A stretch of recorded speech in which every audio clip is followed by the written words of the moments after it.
গতকালকে খেলার আগে বাংলাদেশের এক সুধীর ভাই, নাম তার হিরণ পাগলা, সে জানি কি বলেছিল। তোমরা আগে ভিডিওটা দেখো, তারপর এর পিছনে বাস দেওয়ার ব্যবস্থা আমি করছি। আমি চ্যালেঞ্জ দিয়ে বলতে পারি ভারত সেমিফাইনাল খেলতে পারবে না। ভারত সেমিফাইনাল খেলার আগে বাদ পড়ে যাবে। কথায় আছে না, উড়ছে লুঙ্গি লাগছে বেশ, বাল ছিড়বে বাংলাদেশ।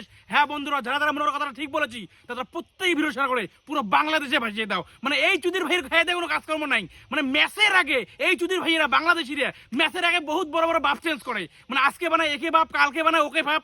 আমি শুধু এই বাংলাদেশের উদ্দেশ্যে একটা কথাই বলবো, তোমরা আমাদের ভারতের বিরুদ্ধে যাকেই বানাবে বাপ, আমাদের ভারত তাকেই দিবে পুরো ঠাপ ঠাপ। কি বন্ধুরা, এখনো পর্যন্ত শেয়ার করো নি?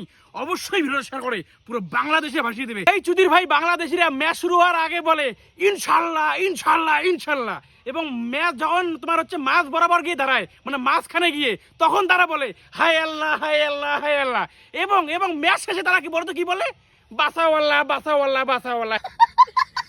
হ্যাঁ বন্ধুরা, বর্তমান এই চুদির ভাই বাংলাদেশিদের এই একটাই পরিস্থিতি, এরা ম্যাচ শুরু হওয়ার আগে বহুত বড় বড় বাতালে মারে, এবং যেই ম্যাচ শেষ হয়ে যায় তাই তারা আস্তে করে লেজ গুটিয়ে পালিয়ে পড়ে। মানে এটা শুধু বাতালাই হয়ে, মানে সত্যি কথা বলতে এই ওয়েস্ট ইন্ডিজ থেকে শুরু করে যত কালকে যে ওয়েস্ট ইন্ডিজ হারলো, এবং ওয়েস্ট ইন্ডিজের যতগুলো প্লেয়ার আছে তারা, আমি মনে করি তারা মনে করেছে এই বাংলাদেশিরা সাপোর্ট করেছেই বলে তারা খেলা হেরেছে। কারণ এই বাংলাদেশিরা, এই কুখ্যাত বাংলাদেশিরা যাকে যাকে সাপোর্ট করবে আজ পর্যন্ত তারা কেউ জিততে পারেনি। হ্যাঁ বন্ধুরা, এখনো পর্যন্ত যারা ভিডিও শেয়ার করেনি অবশ্যই ভিডিও শেয়ার করে পুরো বাংলাদেশে ভাসিয়ে দেবে। এরাই আবার আমাদের ভারতের বিরুদ্ধে কথা বলে। যদি ভাই এরা ভারতের খেয়ে, ভারতের মানে আমাদের ভারত থেকে যদি দুটো ভাত না পারে, যদি খাবার না পারি না, তোরা না খেয়ে মরবি। আর তো আমার ভারতকে বিরুদ্ধে কথা বলিস যদি ভাই এরা, সবাই শেয়ার করে পুরো বাংলাদেশে ভাসিয়ে দেবে।